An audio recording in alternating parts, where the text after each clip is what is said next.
హరీష్ రావు గారు, కేటీఆర్ గారు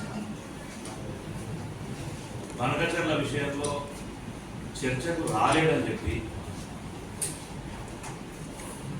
ఆ సమావేశంలో బహిరంగంగా జలశక్తి భవన్లో జలవనరుల శాఖ మంత్రి గారి అధ్యక్షతన ఇరు రాష్ట్రాల ముఖ్యమంత్రులు, తెలంగాణ ముఖ్యమంత్రి రేవంత్ రెడ్డి గారు, అదేవిధంగా ఆంధ్రప్రదేశ్ ముఖ్యమంత్రి చంద్రబాబు నాయుడు గారు, ఇద్దరు ముఖ్యమంత్రుల ఆధ్వర్యంలో మంత్రులను పెట్టుకొని ఈరోజు ఎటువంటి విభేదాలు లేకుండా ఈరోజు బహిరంగంగా లోపలిలో కూర్చోకుండా బహిరంగంగా జలశక్తి భవన్లో కూర్చొని ఈరోజు చర్చ జరగడం జరిగింది, సమీక్ష జరగడం జరిగింది. అంత బహిరంగంగా సమీక్ష జరిగిన తర్వాత కూడా మీరు ఆల్రెడీ లోపల మాట్లాడుతున్నారు, మీరు బయటికి చెప్తలేరు, మీరు మాట్లాడుతున్నారు, తెలంగాణకు ద్రోహం చేస్తున్నారు అని మాట్లాడితే అసలు తెలంగాణ గురించి మాట్లాడే నైతిక హక్కు ఈరోజు టీఆర్ఎస్ పార్టీకి ఉందా? కేటీఆర్కి కానీ, హరీష్ రావుకి కానీ, కేసీఆర్ కానీ, కవితకు కానీ, అంటే కవిత కొంత సొంత దుకాణం తెలుసుకునేదేమో కానీ వీళ్ళకు ఉందా?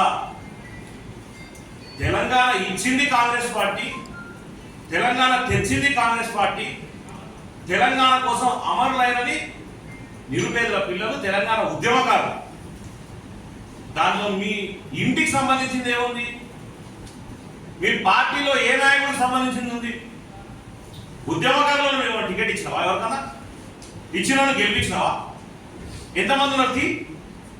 ఈరోజు అరే టిఆర్ఎస్ పార్టీకే ఈరోజు మీ పార్టీ పేరు తీసిన రోజే మీ పని అయిపోయింది. ఈరోజు తెలంగాణ రాష్ట్ర సమితి కాదు, భారతీయ రాష్ట్ర సమితి. తెలంగాణ రాష్ట్ర సమితి అని తీసేసిన రోజే తెలంగాణ ప్రజలు నిన్ను నమ్మడం వదిలేసారు. అసలు నీకు తెలంగాణ గురించి మాట్లాడడానికి హక్కే లేదు. పోనీ అన్న భారతీయ రాష్ట్ర సమితి పెట్టుకున్నందుకు భారతదేశం గురించి ఏమైనా మాట్లాడుతున్నాం అంటే గది లేదు. ఈరోజు చిత్తశుద్ధి ఉంది అని అంటే కాంగ్రెస్ పార్టీకి ఉంది. మీ లెక్క లోపల కూర్చొని ఏ రోజు కూడా లోపల ముచ్చట్లు పెట్టుకొని నీకు సంబంధించి నువ్వు పంచుకో, నాకు సంబంధించి నేను పంచుకునే విధంగా ఎప్పుడు కళ్ళు మూసుకున్నది ఎవరు? కేసీఆర్ గారా?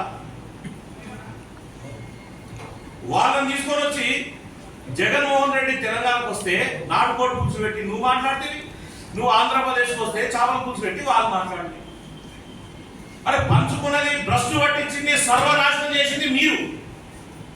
మీరు చేసిన ఈ 10 ఏళ్ల విధ్వంసాన్ని ఈరోజు రేవంత్ రెడ్డి గారు, తెలంగాణ ప్రజల కోసం నీటిపారుదల శాఖ మంత్రి ఉత్తమ్ కుమార్ రెడ్డి గారు ఈరోజు ప్రజల పక్షాన ఆలోచన చేసి వాటన్నింటినీ ఒకదానికి సరిదిద్దుతుంటే మళ్ళీ మేము ఎక్కడ కనపడకుండా పోతాము, వీళ్ళు ఈ విధంగా పోతా అంటే అనే ఆలోచనతో ఈరోజు ఏం మాట్లాడుతారో అర్థం కాని పరిస్థితుల్లో ఈరోజు మాట్లాడుకుంటూ పోతాం. పొద్దు లేక నేను పేపర్లో కనపడితే సార్ అన్న పరిస్థితిలో ఉన్నప్పుడే వాళ్ళు వేరేదేం లేదు. ఇంకా నాకు కనపడిందంటే వాళ్ళు మద్దుని మాట్లాడుతారు, మద్దు లేకుండా మాట్లాడుతారు, వాళ్ళకే అర్థం కావాలి. ఒకటే చెప్పదలుచుకున్నాం, కృష్ణా గోదావరి జలాలపై కమిటీ వేసి వారం రోజుల్లో అధికారుల నిపుణులతో ఏర్పాటు చేయాలనేది ఒక డిసిషన్ తీసుకున్నాం. అరే అంత పర్ఫెక్ట్ గా వాళ్ళు చెప్పిన తర్వాత గతంలో 10 ఏళ్ళు గాడులు కాసిన వీళ్ళు ఏం చేసి వీళ్ళు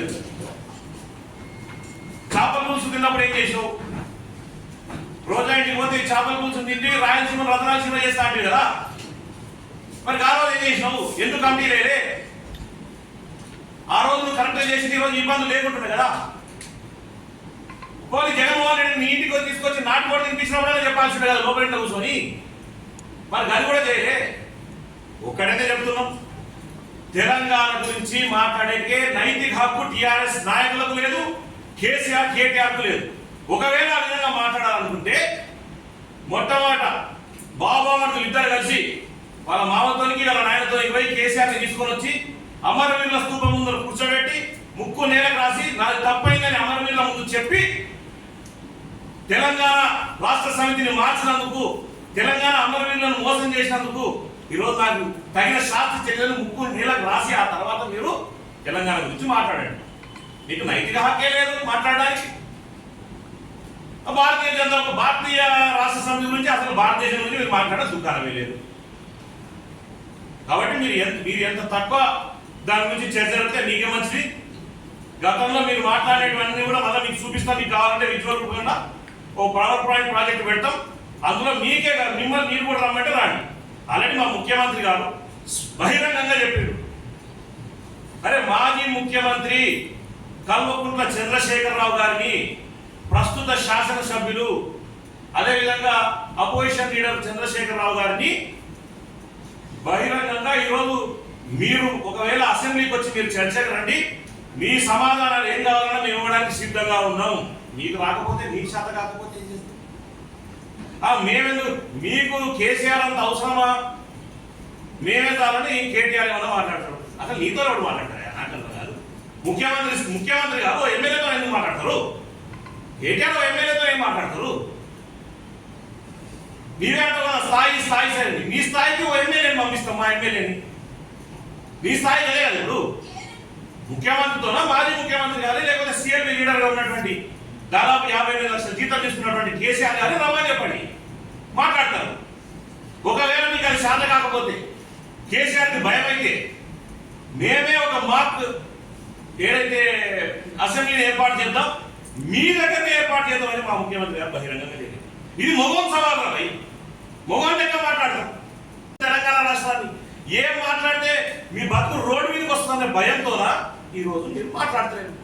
ఏదో మీ ప్రెస్ మీట్లు పెట్టుకొని మీ దగ్గరనే దుకాణం తెలుసుకొని మీతోనే మాట్లాడుతుంది. కబడ్దారు మళ్ళీ చెప్తున్నా, మీరు నిజంగా తెలంగాణ గురించి మాట్లాడాలన్నా, తెలంగాణ ప్రజల పక్షాన మాట్లాడాలన్నా మీ పార్టీ పేరు మార్చిన రోజు మీది అయిపోయింది.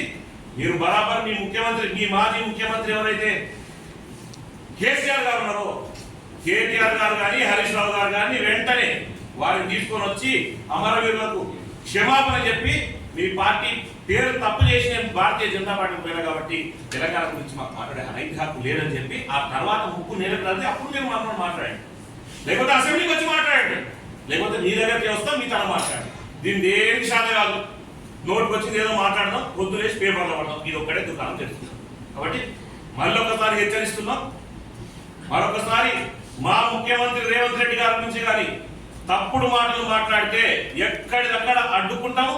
మా శ్రేణులు యూత్ కాంగ్రెస్ ఎన్ఎస్ఏ శ్రేణులు కూడా తప్పుడు సమాచారాన్ని ఇట్లా ఎక్కడెక్కడైతే ప్రచారం చేస్తున్నారో వాళ్ళందరినీ పట్టుకొని తోలివలసిందే నేనే చెప్తున్నాను. ఏం వెనుకాడదు ఆ విషయంలో. తప్పుడు ప్రచారం చేస్తే కేసులు కడతాం, అవసరమైతే మన బట్టలు తీసి కూడా కొడతాం. దాని విషయంలో వెనుకాడమని కూడా హెచ్చరిస్తా ఉన్నాం. మరొకసారి రిపీట్ అయితే మనం థ్యాంక్ యూ.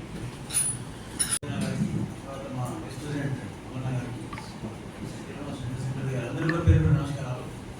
ఈరోజు మీ అందరికీ తెలుసు, అది గత 10 ఏళ్లలో కేసీఆర్ కానీ, కేటీఆర్ కానీ, హరీష్ రావు కానీ, కవిత కానీ ప్రజలందరికీ, తెలంగాణ ప్రజలందరికీ మోసం చేసింది.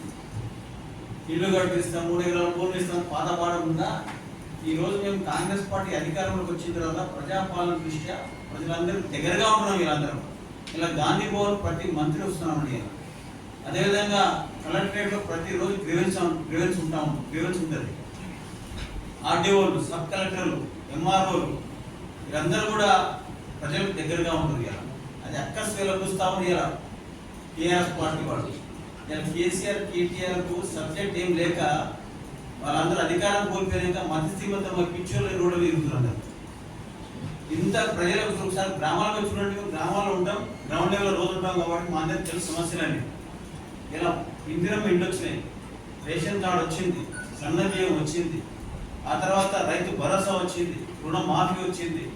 ఇవన్నీ ప్రజలకు చాలా సౌకర్యంగా ఉన్నాయి. ఇవాళ ప్రతి గ్రామంలో కాంగ్రెస్ పార్టీ గురించి చాలా మంది చర్చించుకుంటున్నారు. వచ్చిన 18 నెలల్లోనే ఇలా కాంగ్రెస్ పార్టీ ఇలా పనిచేసింది. 7-8 లక్షల కోట్ల అప్పు పోయి వీళ్ళందరినీ పనులు చేస్తామంటే వాళ్ళు అన్ని ఓరవలేక కేటీఆర్ గారు, కేసీఆర్ గారికి ఏం పని లేక మధ్యస్థితిలో ఎర్రగడ్డ హాస్పిటల్ పోతున్నాం. ఇప్పుడు ఇంకో నెల అయితే ఎర్రగడ్డ హాస్పిటల్ పోతారు, మనం పోయి పరామర్శకు పోవాల్సి వస్తుంది. ఇప్పుడు నిన్న మన కృష్ణ గోదావరి పాడిందే పాడ పాడారు. ఇప్పుడు కృష్ణ గోదావరి అయిపోయింది. మనం ప్రజెంటేషన్ ఇచ్చిన తర్వాత కేసీఆర్ ఏం మాట్లాడాడు, ఒప్పందం ఎవరి మధ్య జరిగినంత బట్టబయలు అయిపోయింది. తర్వాత ఇప్పుడు ఏమైంది, ఇప్పుడు బంకచర్ల పడుతుంది. అసలు బంకచర్ల గురించి మాట్లాడింది ఎందుకు టీఆర్ఎస్కి అన్నది ఆలయం 10 ఏళ్ళుగా జరిగిందంతా విధ్వంసం అంతా. కాళేశ్వరం చేసింది ఎవరు? మా దగ్గర వెయిట్ పవర్ ప్లాంట్ చేసింది ఎవరు? మా దగ్గర 3 ఫీట్లోడు ఆడంటాడు మొత్తం ఏదో రకరకాలు చెప్తా ఉంది సీఎం గురించి. మొన్నటిదాకా పక్క రాసి పెట్టుకోండి. కాబట్టి ఇవాళ కాంగ్రెస్ పార్టీ ప్రజల కోసం ఉంది, ప్రజల కోసం పనిచేస్తుంది. ఇందిరాగాంధీ కాలంలో ఇప్పటిదాకా ఎస్సీ ఎస్టీ బీసీ మైనార్టీలు పనిచేస్తుంది. మీ అందరూ తెలుసు మొన్నటి మనం కులగణన చేసింది. 42% ఇవాళ ఎలక్షన్ పోతా ఉన్న లోకల్ బాడీస్ లో బీసీలకు ఇవ్వాలని చెప్పి ఉచిత విషయంతో మా ఆదినాయకుడు రాహుల్ గాంధీ గారు, ఆ తర్వాత ఇక్కడ రేవంత్ రెడ్డి గారు, అంతా మా బీసీ మినిస్టర్స్ కానీ ఎస్సీ ఎస్టీ బీసీ మైనార్టీ అందరూ కూడా ఒక ఉచ్చకంఠంతో ఉన్నాం. ఒకసారి ఎలక్షన్స్ లో రేపు రాబోయేటువంటి ఎలక్షన్ లో వాళ్ళందరికీ ముందు 0 వస్తుంది. స్థానిక సంస్థలు తప్పకుండా కాంగ్రెస్ పార్టీ గెలుస్తుంది. కాబట్టి కేసీఆర్ కేటీఆర్ హరీశ్రావు చెప్పిన మాటలన్నీ నమ్మేటట్టు లేరు ప్రజల తెలంగాణలో. వాళ్ళందరికీ పిచ్చి లేచింది అర్థమైపోయింది. అధికారం పోయిన తర్వాత వాళ్ళందరికీ అక్కసు వేలకూస్తారంట. కాబట్టి ఈరోజు మన రేవంత్ రెడ్డి గారి పాలనలో ప్రజాపాలనలో ప్రజలను సుఖ సంతోషాలు ఉన్నారు. రుణమాఫీ జరిగింది, రైతు భరోసా వచ్చింది, ఇండ్లు వస్తున్నాయి, పెన్షన్ వచ్చింది. పెన్షన్ ఒకటి పెండింగ్ ఉన్నది కూడా ఇప్పుడు ఈ ఎలక్షన్ ముందు కూడా అనౌన్స్ చేస్తారన్నమాట. ఆ తర్వాత ఇప్పుడు మనకు సన్నబియ్యం ఇలా చాలా మంచి కార్యక్రమం. ఇలా సన్నబియ్యం ఇలా గ్రామంలో చూడండి, ఇలా 3 పూటలు పేద రుణమైన పరిస్థితి ఇలా. కాబట్టి మా ప్రభుత్వం ప్రతిష్టాత్మక తీసుకొని ప్రజల కోసం పనిచేస్తుంది, గరీబుల కోసం పనిచేస్తుంది. కానీ టీఆర్ఎస్ వాళ్ళలాగా బడాబాబులకు ఆంధ్ర కాంట్రాక్టులకు పనిచేస్తుంది. మా చెప్పి చేస్తా ఉన్నాను. కాబట్టి కేసీఆర్ కేటీఆర్ హరీశ్రావుకి ఎరగడ హాస్పిటల్ పంపించాల్సి వస్తుంది. ఇంతకు మా శివసేన చెప్పినట్టు దెబ్బలు కూడా పడతాయి వాళ్ళ దగ్గర. 2 రోజులు దెబ్బలు కూడా భూమితం ఉంది. Thank you.